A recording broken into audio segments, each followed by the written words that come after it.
Franz کافکا نے شادی نہیں کی تھی۔ 40 سال کی عمر میں وہ ایک دن برلن کے ایک پارک میں چہل قدمی کر رہے تھے جب انہیں ایک چھوٹی بچی ملی جو رو رہی تھی۔ پوچھنے پر اس بچی نے بتایا کہ اس کے سب سے پسندیدہ گڑیا کھو گئی ہے۔ کافکا نے بچی کے ساتھ مل کر گڑیا ڈھونڈنے کی کوشش کی لیکن ناکام رہے۔ کافکا نے بچی سے کہا کل وہ وہیں ملیں گے اور ایک مرتبہ پھر گڑیا ڈھونڈنے کی کوشش کریں گے۔ اگلے دن جب انہیں گڑیا نہیں ملی تو کافکا نے بچی کو ایک خط دیا جو اس گڑیا نے لکھا تھا۔ خط میں لکھا تھا کہ میری دوست رو مت، میں دنیا گھومنے جا چکی ہوں اور میں تمہیں اپنے حیرت انگیز سفر کے بارے میں بتاؤں گی۔ یوں ایک ایسی کہانی کی ابتدا ہوئی جو کافکا کی زندگی کے اختتام تک جاری رہی۔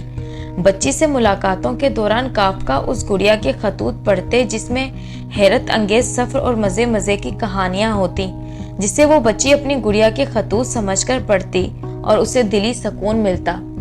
بالآخر ایک دن کافکا نے اس بچی کو ایک گڑیا لا کر دی اور کہا کہ اس کی گڑیا دنیا کے سفر سے برلن واپس آ گئی ہے۔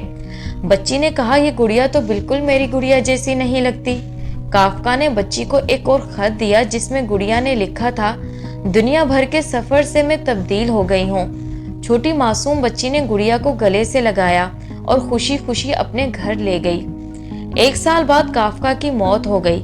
کئی سال بعد جب وہ بچی اپنی جوانی میں داخل ہوئی تو ایک دن گڑیا کو الٹتے پلٹتے اس کے اندر سے فرانز کافکا کا ایک دستخط شدہ ایک خط ملا جس پر لکھا تھا ہر وہ چیز جس سے تم محبت کرتی ہو ایک دن گم ہو جائے گی، لیکن بالآخر تمہیں کسی اور شکل و صورت میں ہی صحیح لیکن محبت ضرور ملے گی۔